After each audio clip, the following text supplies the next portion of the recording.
Hello বন্ধুরা, সকলকে স্বাগত জানাই আমাদের পাতালঘর স্টুডিওতে। আজ আমরা কথা বলবো এমন কি কাজ করলে পরের জন্মে আপনি কোন রূপে জন্ম নেবেন সেটা মৃত্যুর আগেই ঠিক হয়ে যায়, জানাচ্ছে গরুড় পুরাণ। হিন্দু ধর্ম পুনর্জন্মে বিশ্বাসী। মৃত্যুর পর আত্মা আবার নতুন জন্ম নেয়। পরের জন্মে কোন রূপে জন্ম নেবেন তা মৃত্যুর আগেই ঠিক হয়ে যায় বলে জানাচ্ছে গরুড় পুরাণ।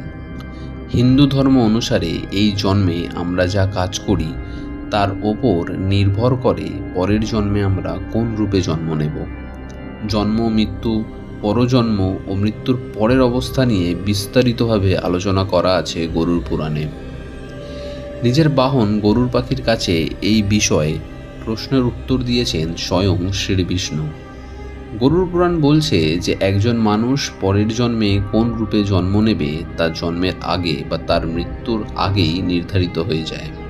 হিন্দু ধর্মের অন্যতম পবিত্র গ্রন্থ গীতায় জন্ম মৃত্যু নিয়ে সুন্দর ব্যাখ্যা দিয়েছেন শ্রীকৃষ্ণ। তিনি বলেছেন যে জন্ম বা মৃত্যু হলো আমাদের জীবনের একটি চক্রাকারের আবর্ত, যার মধ্যে দিয়ে সবাইকে যেতে হয়। সেই কারণেই এই পৃথিবীতে যার জন্ম হয়েছে তার মৃত্যু হবেই। এই সত্য কখনোই বদলানো যাবে না। গীতায় শ্রীকৃষ্ণ আরও বলেছেন যে মৃত্যুর পর এই দেহ লাশ হয়ে যায়, কিন্তু আত্মার কখনো বিনাশ নেই। আত্মা অবিনশ্বর। ঠিক যেমন আমরা পুরনো কাপড় ছেড়ে নতুন কাপড় পরি, ঠিক সেরমভাবেই আত্মা পুরনো দেহ ছেড়ে নতুন দেহে প্রবেশ করে। গরুড় পুরাণে মোট 48টি প্রজাতির প্রাণীর কথা বলা আছে। গরুড় পুরাণে আরও বলা আছে আমাদের পরজন্ম আমাদের কর্মের ওপরেই নির্ভর করে। এই জন্মে যেমন কাজ করব, পরের জন্মে ঠিক সেরমই জীবন পাব। জেনে নিন গরুড় পুরাণ অনুসারে কোন কাজ করলে পরের জন্মে কী রূপে জন্মাতে হয়। ধর্মের অবমাননা করলে। গরুড় পুরাণ জানাচ্ছে যে যারা ধর্মের অবমাননা করে, যারা বেদ পুরাণের মতো ধর্মগুলোকে অপমান করে, তাদের পরের জন্মে কুকুর হয়ে জন্মাতে হয়। ঈশ্বরকে না মানলে বা যারা নাস্তিক, তাদের পরের জন্মে কুকুর হয়ে জন্মাতে হয় বলে জানাচ্ছে এখানে গরুড় পুরাণ। দ্বিতীয় হচ্ছে বন্ধুদের সঙ্গে বিশ্বাসঘাতকতা। যদি কেউ নিজের বন্ধুর সঙ্গে বিশ্বাসঘাতকতা করে তবে পরের জন্মের শাস্তি তাকে পেতেই হবে। বন্ধুত্ব হলো এই পৃথিবীর সবচেয়ে সুন্দর সম্পর্ক।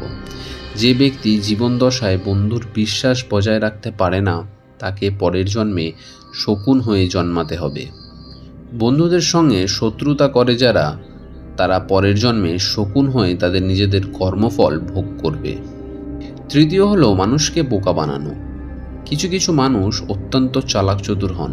নিজেদের বুদ্ধি ভালো কাজে না লাগিয়ে যদি কেউ অন্যকে বোকা বানায়, অন্যের সরলতার সুযোগ নেয়, অন্যকে বোকা বানিয়ে নিজের কাজ করিয়ে নেয়, তাহলে গরুড় পুরাণ অনুসারে পরের জন্মে তাকে প্যাঁচা হয়ে জন্মাতে হয়। চতুর্থ হচ্ছে রুক্ষ ভাষার ব্যবহার। আমাদের সবসময় সবার সঙ্গে মিষ্টি ভাষায় কথা বলা উচিত।